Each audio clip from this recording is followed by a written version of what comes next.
Hi friends, welcome to our channel. ఈరోజు పెసరపప్పు చారు అనమాట. ఇది ఏంటంటే ఇగురు చారు అనమాట. దీన్ని ఇగురు చారు అంటారు. ఇది మనకి బాగా చలవ చేస్తుంది, చాలా టేస్టీగా కూడా ఉంటుంది అనమాట.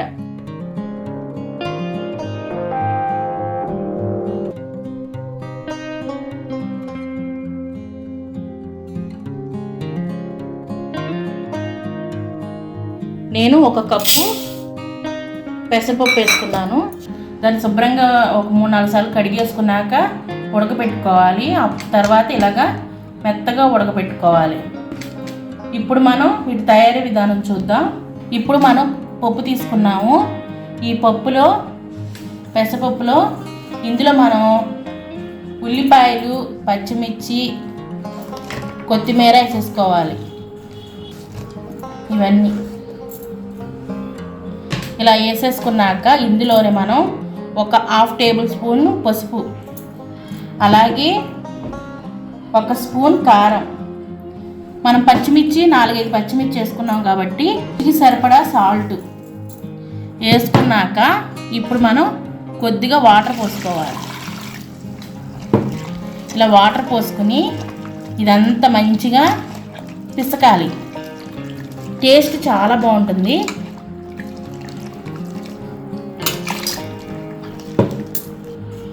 ఇప్పుడు ఇదంతా బాగా పిసకాలి, ఎందుకంటే దీంట్లో ఉన్న సారం ఉంటుంది కదా, దీంట్లో ఉన్న టేస్ట్ అంతా ఈ పప్పుకి పట్టి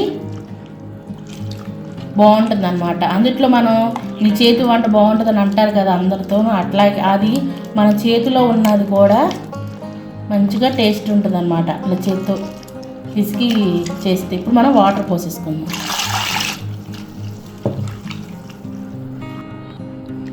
ఇప్పుడు మనకి ఎన్ని నీళ్ళు కావాలంటే ఆ నీళ్ళు పోసుకోవచ్చు. చూసుకుని పోసుకోండి, మీకు చిక్కగా కావాలా పలచగా కావాలా చూసుకుని పోసుకోండి. నేను కొద్దిగా పోస్తున్నాను, ఇప్పుడు సరిపోయినాయి.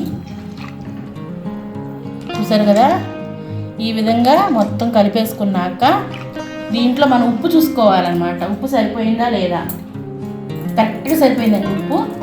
ఇప్పుడు మనం దీన్ని మరిగించుకుని తాలింపు పెట్టుకోవాలి. ఇప్పుడు మనం ఇవి అన్నీ స్టవ్ మీద పెట్టుకుందాం. స్టవ్ వెలిగించుకుని స్టవ్ మీద పెట్టుకుని ఇవి మరగాలన్నమాట బాగా. చూసారుగా ఫ్రెండ్స్, పెసరపప్పు చారు. దీన్ని ఇంకో వేరేది కూడా అంటారు, పెసరపప్పు కట్టు అంటారు దీన్ని, ఇగురు చారు. ఇప్పుడు మనం వాటర్ ఇక్కడ దాకా పోసాం, మరిగిపోయినాయి. ఇలా ఉంచుకుంటే సరిపోతుంది. ఇప్పుడు స్టవ్ ఆఫ్ చేసుకుందాం. ఇప్పుడు తిరగమాత పెట్టుకోవాలి, తాలింపు పెట్టుకోవాలి. ఇప్పుడు మనం స్టవ్ వెలిగించుకుని చిన్న కళాయి పెట్టుకున్నాను.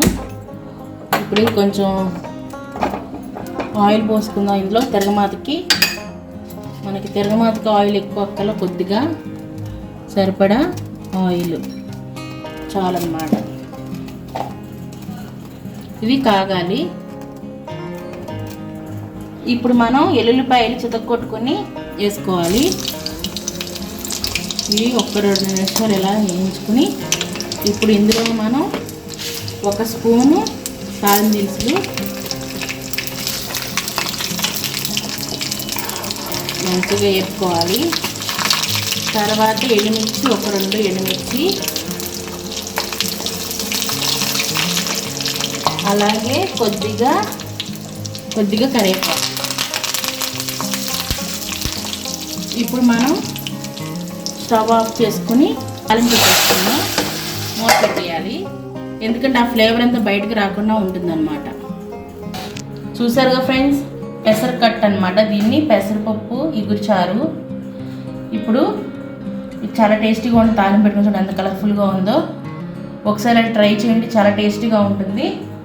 ఇది ఏంటంటే వేడి చేయదన్నమాట, చాలా బాడీని కూల్ చేస్తుంది అనమాట. మీకు కనుక ఈ వీడియో నచ్చినట్టయితే లైక్ చేయండి, షేర్ చేయండి, సబ్స్క్రైబ్ అవ్వండి.